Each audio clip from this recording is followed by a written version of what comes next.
Hai guys, welcome to my YouTube channel. Kembali lagi dengan saya Valencia Febrianti Mailoa dari kelas 11 TKJB SMKN 2 Banjarmasin. Sekarang saya ingin mempresentasikan materi yang diberikan oleh guru saya tentang routing.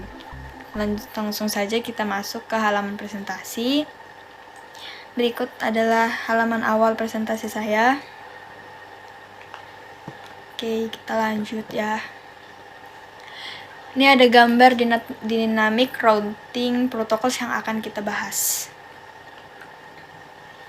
Konsep routing 1.1 pengertian routing. Routing routing suatu protokol yang digunakan untuk mendapatkan rute dari satu jaringan ke jaringan yang lain. Rute ini disebut dengan rute dan informasi rute secara dinamis dapat diberikan ke router yang lain ataupun dapat diberikan secara statis ke router yang lain. Routing adalah proses di mana suatu router memforward paket ke jaringan yang dituju. Suatu router membuat keputusan berdasarkan IP address yang dituju oleh paket. Semua router menggunakan IP address tujuan untuk mengirim paket. Agar keputusan routing tersebut benar, router harus belajar bagaimana untuk mencapai tujuan. Ketika router menggunakan routing dinamis, informasi ini dipelajari dari router yang lain. Ketika menggunakan routing statis, seorang network administrator konfigurasi informasi tentang jaringan yang ingin dituju secara manual.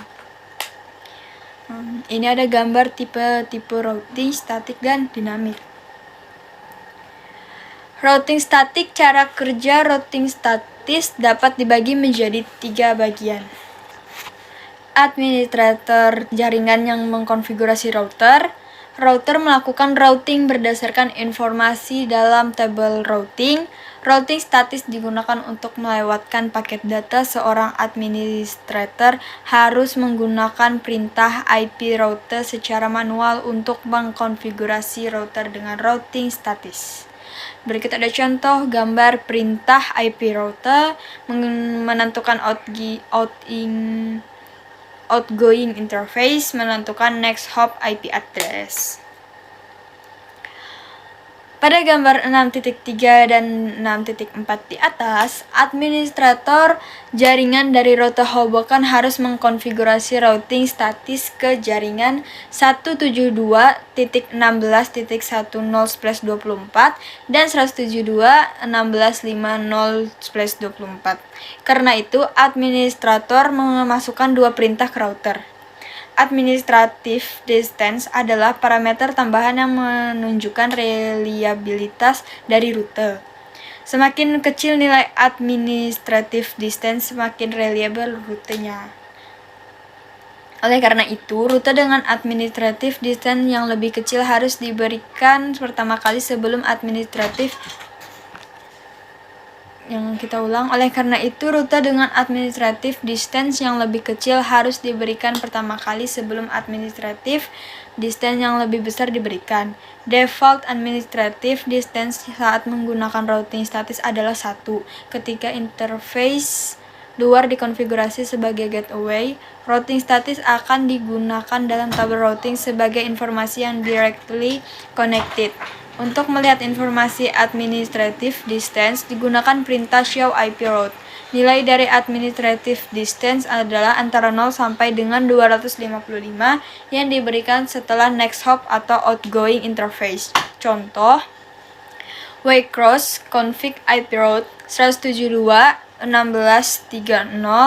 255, 255, 255, 250, 172.16.41, 130. Jika interface dari router down rute tidak akan dimasukkan ke tabel routing. Kadang-kadang routing statis digunakan untuk tujuan backup. Routing statis dapat dikonfigurasi dalam router yang hanya akan digunakan ketika routing dinamis mengalami kegagalan.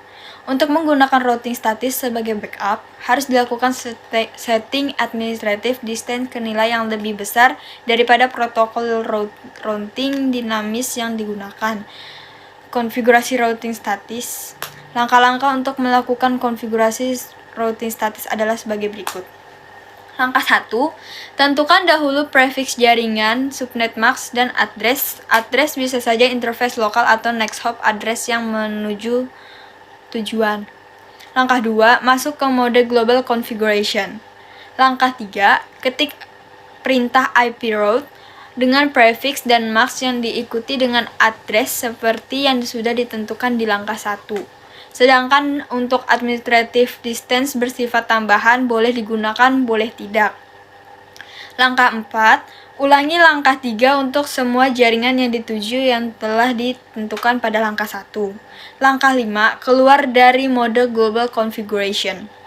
Langkah 6, gunakan perintah copy running config startup, config untuk menyimpan konfigurasi yang sedang aktif ke environment. Berikut ada gambar konfigurasi sederhana dengan 3 router. Router Hoboken harus dikonfigurasi sehingga dapat mencapai jaringan 172.16.10 dan jaringan 172.16.50. Kedua jaringan subnet masknya 255.255.255.0. Paket yang tujuannya ke jaringan 172.16.10 harus dirutekan ke Sterling dan paket yang ditujukan ke jaringan 172.16.50 harus dirutekan ke Waycross. Dalam hal ini, routing statis bisa digunakan. Kedua routing statis tersebut akan dikonfigurasi menggunakan interface lokal sebagai gateway ke jaringan yang dituju. Seperti gambar yang ditunjukkan 2.5 yang ini. Oke, kita lanjut. Dua routing statis yang sama juga dapat dikonfigurasi dengan next hop address sebagai gateway seperti yang ditunjukkan oleh gambar 2.6.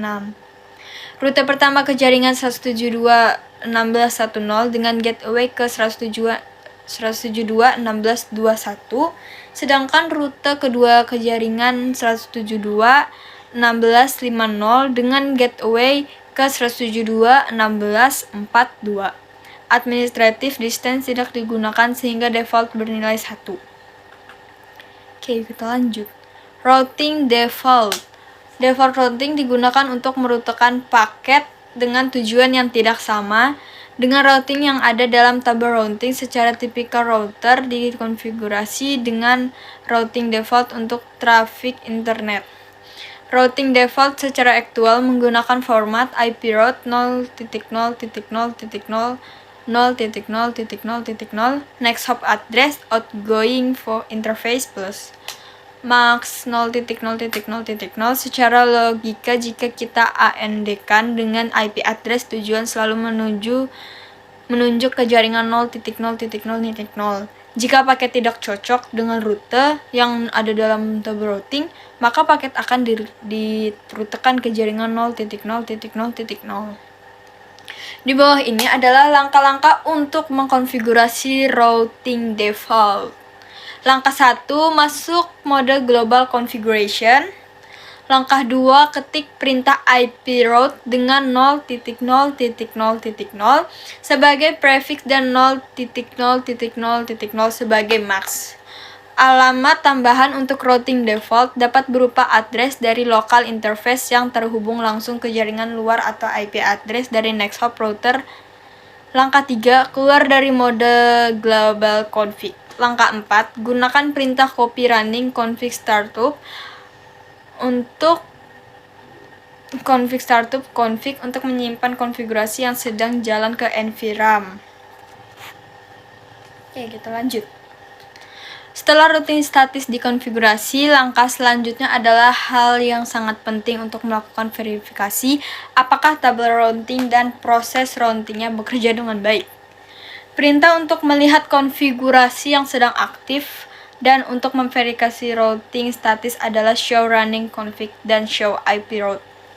Adapun langkah-langkah untuk melakukan verifikasi konfigurasi routing statis adalah berikan perintah show running config dalam privilege mode untuk melihat konfigurasi yang sedang aktif.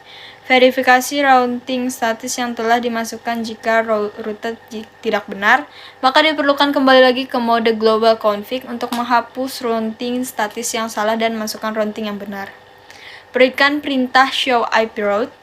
Verifikasi lagi apakah tabel routing yang dimasukkan sudah sesuai dengan tujuan dari hasil perintah tersebut. Troubleshooting konfigurasi routing statis.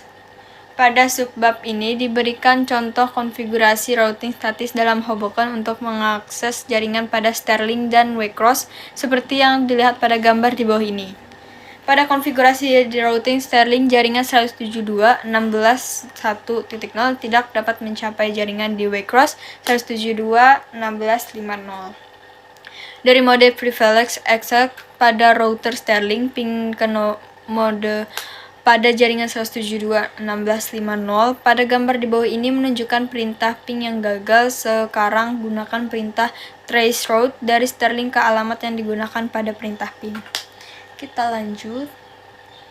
Catatan di mana traceroute mengalami kegagalan. Traceroute menandakan bahwa paket ICMP dikembalikan oleh Hoboken tapi tidak dari Waycross.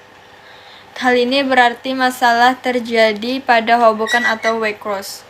Lakukan telnet ke router Hoboken. Coba kembali ping ke node pada jaringan 172.16.5.0 yang terhubung ke router Waycross. Perintah ping ini seharusnya berhasil karena Hoboken terhubung langsung ke Waycross.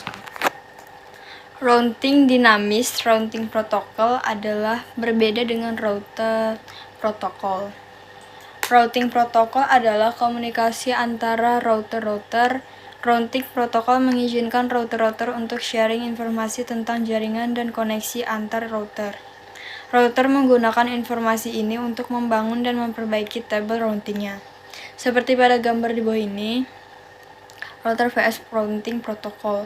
Contoh routing protokol, Routing Information Protocol atau RIP, Interior Gateway Routing Protocol atau IGRP, Enhanced Interior Gateway Routing Protocol atau EIGRP, Open Shortest Path First atau OSPF.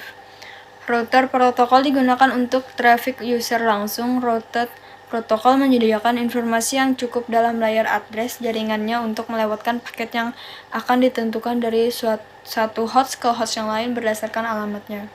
Contoh router protokol, Internet Protocol atau IP, Internet Network Packet Exchange atau IPX.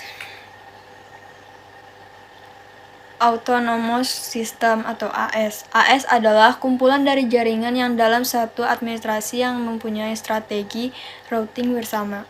AS mungkin dijalankan oleh satu atau lebih operator ketika AS digunakan pada routing ke dunia luar.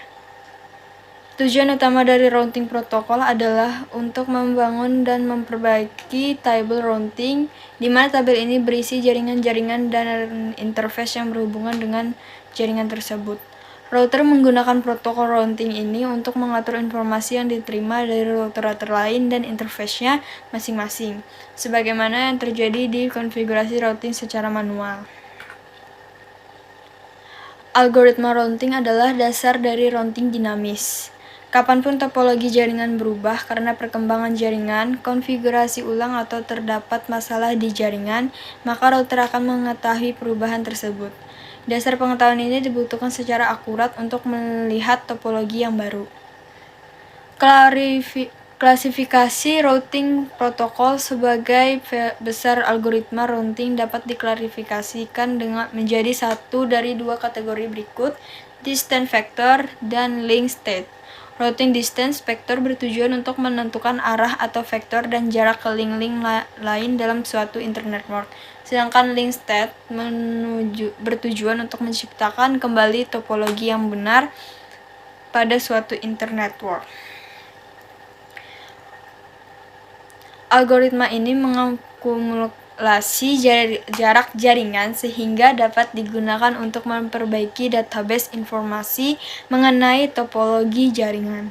Bagaimanapun, algoritma distance vector tidak mengizinkan router untuk mengetahui secara pasti topologi internet network karena hanya melihat router-router tetangganya. Update table routing terjadi ketika terjadi perubahan topologi jaringan. Sama dengan proses discovery, proses update perubahan topologi step by step dari router ke router.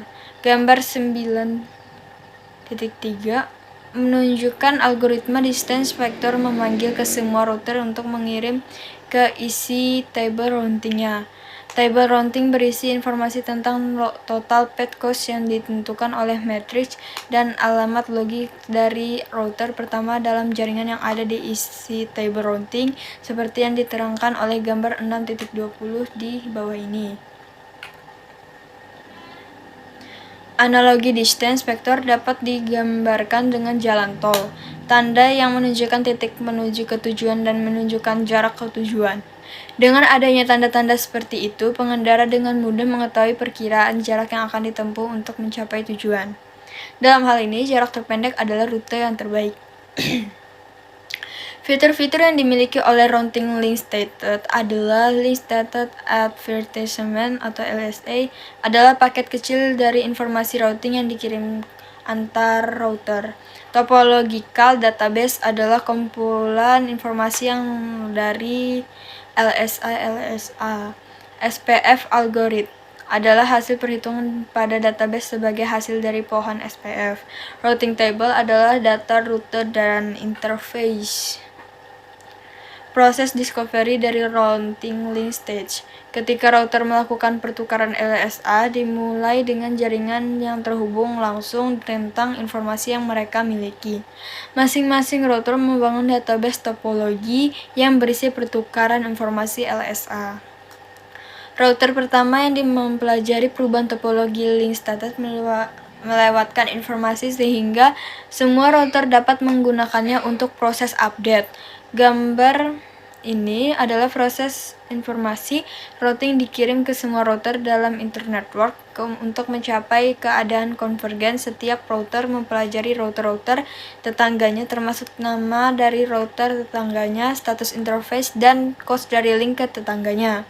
Router membentuk paket LSA yang mendaftar informasi ini dari tetangga-tetangga baru, perubahan cost link dan link-link yang tidak lagi valid.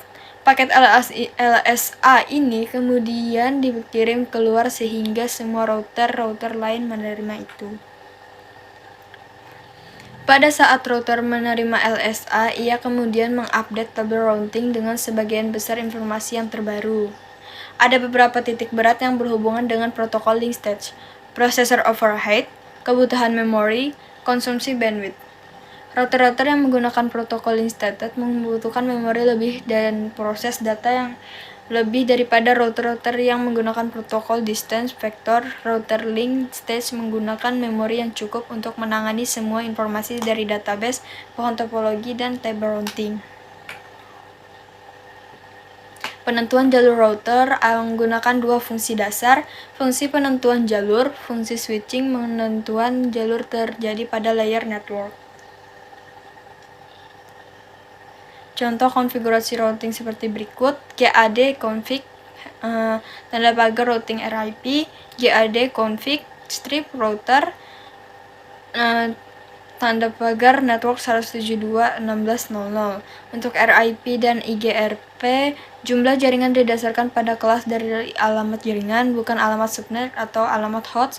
Protokol routing pada layar internet TCP atau IP. Router dapat menggunakan protokol routing untuk membentuk routing melalui suatu algoritma yang meliputi RIP menggunakan protokol routing interior dengan algoritma distance vector. IGRP menggunakan protokol routing internet interior dengan algoritma Cisco distance vector. OSPF menggunakan protokol routing interior dengan algoritma link state.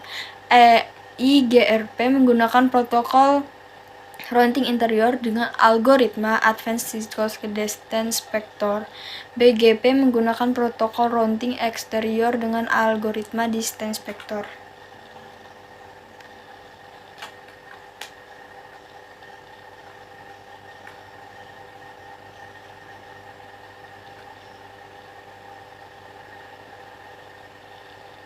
Administrative distance. Pada suatu routing, protokol memiliki struktur, metrik, dan algoritma yang berbeda dengan protokol yang lainnya. Pada jaringan di mana terdapat banyak routing protokol, maka pertukaran informasi routing dan kemampuan untuk memilih jalur terbaik sangatlah penting.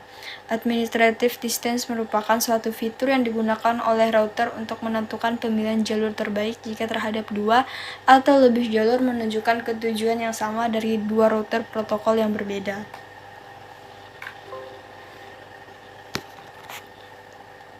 Note, jika nilai administrative distance-nya 255, artinya router tidak mengenali source, sehingga router tidak akan diinstal dalam tabel routing.